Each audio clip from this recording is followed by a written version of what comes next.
श्रीमद् भगवद गीता पंचमोध्याय श्लोक संख्या 1 से लेकर श्लोक संख्या 10 तक। अथ पंचमोध्याय अर्जुनोवाच संन्यासं कर्मणां कृष्ण पुनर्योगं न शंससि यक्षेय एतयोरेकं तन्मे ब्रूहि सुनिश्चितम्। भगवानुवाच संन्यासः कर्मयोगस्य निःश्रेयसकरावुभौ तयोस्तु कर्म संन्यासात् कर्मयोगो विशिष्यते। ज्ञेयः स नित्य संन्यासी यो न द्वेष्टि न काङ्क्षति निर्द्वन्द्वो हि महाबाहो सुखं बन्धात् प्रमुच्यते। सांख्ययोगो पृथक् बालाः प्रवदन्ति न पंडिताः एकमप्यास्थितः सम्यङ् उभयोर्विन्दते फलम्। यत्साङ्ख्ये प्राप्यते स्थानं यद्योगैरपि गम्यते एकं साङ्ख्यं च योगं च यः पश्यति स पश्यति। संन्यासस्तु महाबाहो दुःखमाप्तुमयो गतः योगयुक्तो मुनिर्ब्रह्मा न चिरेणाधिगच्छति। योगयुक्तो विशुद्धात्मा विजितात्मा जितेन्द्रियः सर्वभूतात्मा भूतात्मा कुर्वन्नपि न लिप्यते नैव किंचित् करोमीति युक्तो मन्येत तत्त्ववित् पश्यन् शृण्वन् पृषक् जिह्वाग्र नश्यन् गच्छन् स्वपश्यन् नश्यन् प्रलयन् विसृजन् गृह्णन् नोन्मिषन्नपि इन्द्रियाणीन्द्रियार्थेषु वर्तन्त इति धारयन् ब्रह्मण्यादाय कर्माणि संगं त्यक्ता करोति यः लिप्यते न स पापेन पद्मपत्रमिवाम्भसि। अभी आप पंचमोध्याय यानी पंचम अध्याय का श्लोक संख्या 1 से 10 तक की स्थिति यानी श्लोक पाठ को सुन रहे थे। अब इसका भावार्थ आपके समक्ष प्रस्तुत है, ध्यान देकर सुनेंगे। पंचमोध्याय के उपरांत अर्जुन ने कहा, हे कृष्ण, आप कर्मों के संन्यास के और फिर निष्काम कर्मयोग की प्रशंसा करते हैं, इसलिए इन दोनों में एक जो निश्चय किया हुआ कल्याण कारक होवे उसको मेरे लिए कहिए। इस प्रकार अर्जुन के पूछने पर श्री कृष्ण महाराज बोले, हे अर्जुन, कर्मों का संन्यास अर्थात मन, इंद्रियों और शरीर द्वारा होने वाले संपूर्ण कर्मों में कर्तापन का त्याग और निष्काम कर्मयोग अर्थात समत्व बुद्धि से भगवदर्थ कर्मों का करना, ये दोनों ही परम कल्याण के करने वाले हैं।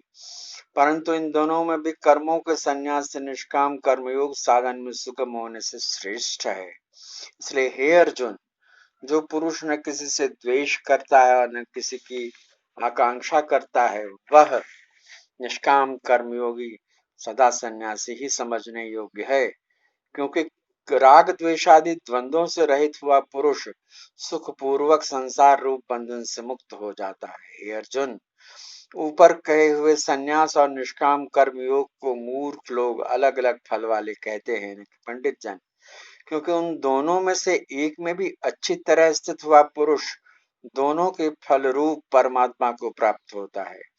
ज्ञान योगियों के द्वारा जो परम धाम प्राप्त किया जाता है, निष्काम कर्म योगियों के द्वारा भी वही प्राप्त किया जाता है। इसलिए जो पुरुष ज्ञान योग्य और निष्काम कर्म योग को फल रूप से एक देखता है, वही यथार्थ देखता है।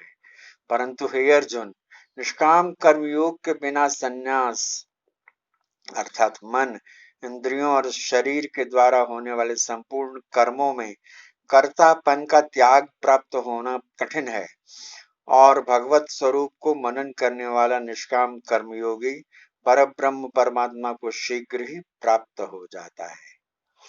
वश में किया हुआ शरीर, जिसके ऐसा जितेंद्रिय और विशुद्ध अंतःकरण वाला एवं संपूर्ण प्राणियों के आत्मरूप परमात्मा में एक ही भाव हुआ निष्काम कर्मयोगी कर्म हो करता हुआ भी लिपायमान नहीं होता।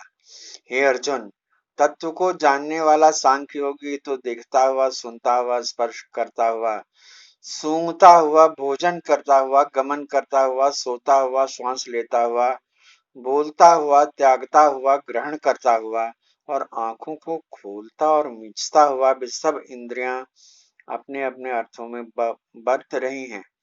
इस प्रकार समझता हुआ निसंदेह ऐसे माने कि मैं कुछ भी नहीं करता हूं। परंतु हे अर्जुन, देहाभिमानियों के द्वारा यह साधन होना कठिन है और निष्काम कर्मयोग सुगम है, क्योंकि जो पुरुष सब कर्मों को परमात्मा में अर्पण करके और आसक्ति को त्याग कर कर्म करता है, वह पुरुष जल में कमल के पत्ते के सदृश जीवन जीता है, अर्थात पाप से लिपायमान नहीं होता। अर्थ सहित पंचम अध्याय 1 से 10 श्लोक आपने सुना। भगवत गीता अपूर्व ग्रंथ है। यह आपको जीवन जीने की शैली बताता है और जीवन के पश्चात की यात्रा के बारे में वर्णन करता है। इसके नियमित पाठ से उत्तम लोगों की प्राप्ति तो होती ही है, जीवन में भी राह मिलती है कि कैसे चलें और उत्तम धन प्राप्ति, उत्तम ऐश्वर्य प्राप्ति होने का संयोग भी बनता है और शांति तो मन को अपूर्व मिलती ही है। इसलिए नियमित रूप से संक्षिप्त गीता पाठ सुना करिए, भगवत गीता पाठ। इससे आपके जीवन में सदा शांति का मार्ग प्रशस्त होगा, आपके जीवन में आनंद छाएगा। इसलिए इसे निश्चित रूप से सदैव सुना करिए। यदि आपने मेरा यानी कविंद्र मिश्र का ये चैनल सब्सक्राइब नहीं किया है तो कृपा करके इसे सब्सक्राइब कर दें।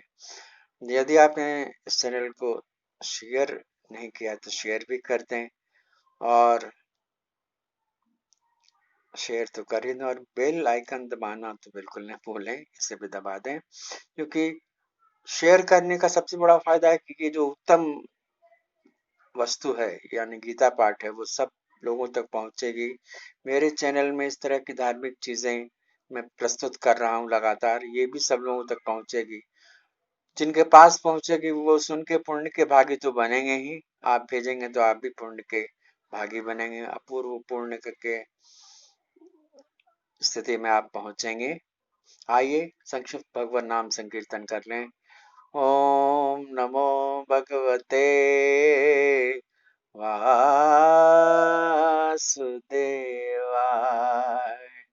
ओम नमो भगवते वासुदेवाय।